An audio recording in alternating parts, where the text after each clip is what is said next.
شوفوا كيفاش السنغالي كيسحب ليه باللي حتى في كأس العالم غيبقى ينسحب ويرجع يلعب حتى يدي اللقب، بحيث أن السنغالي مالك ديوف قال: إذا كان طموحنا هو الاكتفاء بنصف النهائي فقط، فمن الأفضل أن نبقى في منازلنا.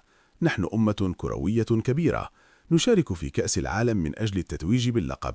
من يرضى بنصف النهائي فقط فليعذرنا، نحن نذهب من أجل.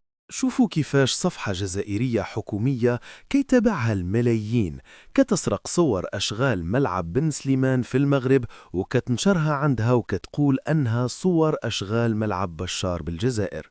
والعجيب أن مئات الجزائريين في التعليقات طيقوا هادشي، لكن كما يعلم الجميع فحبل الكذب قصير.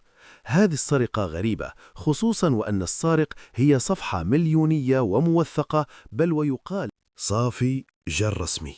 المغرب غادي يلعب مباراة ودية في إسبانيا في شهر مارس القادم.